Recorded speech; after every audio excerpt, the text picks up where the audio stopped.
Hello বন্ধুরা, সবাই কেমন আছো? একটা লিস্ট বানিয়ে মালপত্র সব রেডি করলাম। রেডি করার পরে মোটরটা বসাতে হবে, সেই জায়গাটা করবো। দেখেছো প্যানটা, বাথরুমের যে প্যানটা সেটা রেডি হয়ে গেছে, আগেই ভিডিও ছেড়ে দিয়েছি। এটা এটা মোটরটা রেডি করছি। রেডি করে মোটরের জায়গাটা করতে হবে, মার্বেলটা বসাতে হবে। বসিয়ে ফুটো করে পাইপ দুটো বসিয়ে এখানে মোটরটা বসবে। মোটরটা এখানে অবশ্য উপর দিকটা একটু নিচের দিকটা সবসময় গ্যাপ রাখতে হয়। গ্যাপ রাখলে নিচে কোনো রকম নোংরা জল টল পড়লে বা কোনো কোনো কারণে কোনো কিছু তো ড্যামেজ হবে না, মোটরটা ঠিক থাকবে। মোটরটা এখানে পাইপ দুটো বসালাম হোল্ড করে করে এখনো দুটো ফুটো করতে হবে। করে মোটরের লাইনটা বের করবো, সেকশন লাইন, ডেলিভারি লাইন বের করে মোটামুটি রেডি করলাম। ইউনিয়ন লাগিয়ে দিয়ে রেডি করে দিয়েছি বাইরে। এবার বাইরে দেখবে, বাইরে 4 ইঞ্চি লাইনটাও দেখবে একবারে।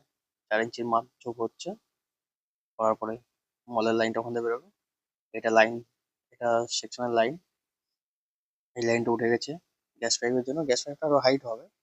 এখানে সাইডে জানলা আছে তো, গ্যাস ঢুকবে। এই যে লাইন মোটামুটি রেডি হয়ে গেছে। এই লাইনটা উপরে দিকে ডান দিকে ট্যাঙ্কি বসবে উপরে। লাইন মোটামুটি রেডি, 3টে পয়েন্ট, বেশি পয়েন্ট না। একটু লাইনটা দেখাচ্ছে এরকম।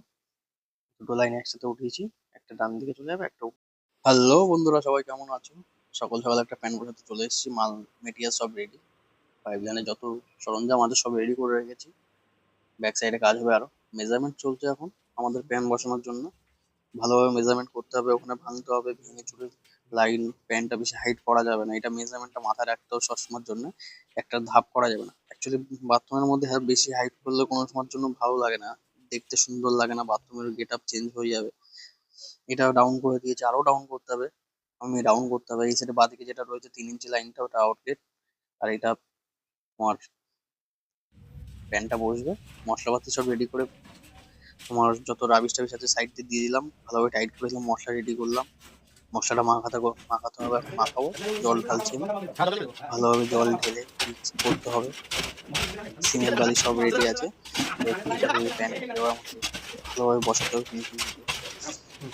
পিছন ভিতরটা ভালোভাবে দেখতে হবে, ভালোভাবে সিমেন্ট দিয়ে।